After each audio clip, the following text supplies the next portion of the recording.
श्री शिवाय नमस्तुभ्यम।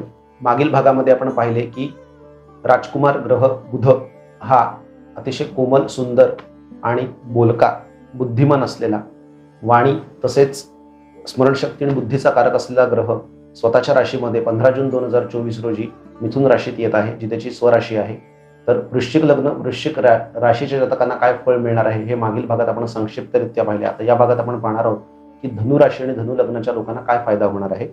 ज्या जातकांच्या कुंडलीमध्ये कुंडलीच्या प्रथम स्थानात 9 हा आकडा दिलेला आहे, अथवा कुंडलीमध्ये चंद्र जिथे स्थित आहे तिथे 9 आकडा आहे, म्हणजे ज्या जातकांचे लग्न हे धनु आहे अथवा राशी ही धनु आहे, तर अशा जातकांच्या पत्रिकेत बुध ग्रह सप्तमेश सप्तमातून जाणार आहे। सप्तमेश सप्तमातून जाणे म्हणजे हा बुध ग्रह तुमचा विवाह ठरवू शकतो, अथवा ते सप्तम स्थान व्यापाराचे आहे, म्हणजे व्यापार वृद्धिंगत करू शकतो। तो दशमाचाही अधिपती आहे, दशमस्थानावरनं व्यवसायाचा विचारतो। दशमेश दशमापासून दशम स्थानात आणि दशमेश स्वराशीमध्ये सप्तमामध्ये आहे, म्हणजे हे व्यापाराला पुष्टी देणारे आहे।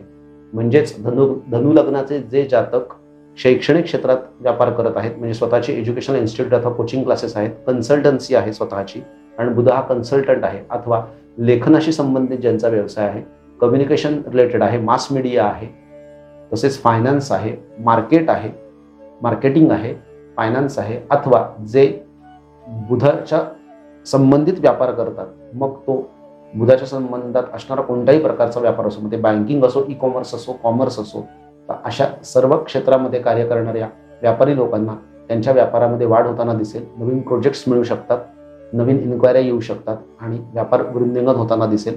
तसेच या बुध ग्रहाचे परिणाम असे होणार आहेत की तो सप्तमातून जाणार आहे, सप्तम स्थानी समोरचे आहे, म्हणजे समोरची व्यक्ती जास्तीत जास्त तुम्हाला अप्रोच करणार आहे व्यापारासाठी, उद्योगासाठी। तर निश्चितपणे धनु लग्न आणि धनु राशी जातकांना त्यातून फायदा होणार आहे। दुसरे असे की सप्तम स्थानावरनं जोडीदाराचा विचार होतो आणि ते दशमस्थान सप्तमाचं सुखस्थान आहे, म्हणजे जोडीदाराबरोबर तुम्ही एखाद्या ठिकाणी फिरायला जाऊ शकता, त्यातून सुखाची प्राप्ती होऊ शकते। जोडीदाराबरोबर तुमचे कम्युनिकेशन उत्तम राहील। आधी जर काही वादविवाद झाले असेल तर या बुधामुळे तुम्हाला निश्चितपणे तिथे फायदा मिळणार आहे। श्री शिवाय नमस्तुभ्यम। जर तुम्हाला हा व्हिडिओ आवडला असेल तर व्हिडिओजना लाईक करा, चॅनल सबस्क्राईब करा आणि बेल आयकॉनवरील बटन दाबा, जेणेकरून येणाऱ्या नवीन व्हिडिओविषयी आपल्याला माहिती मिळेल आणि आधीचे व्हिडिओही आपल्याला पाहता येतील आणि आपले ज्ञानवर्धन होईल। नमस्कार।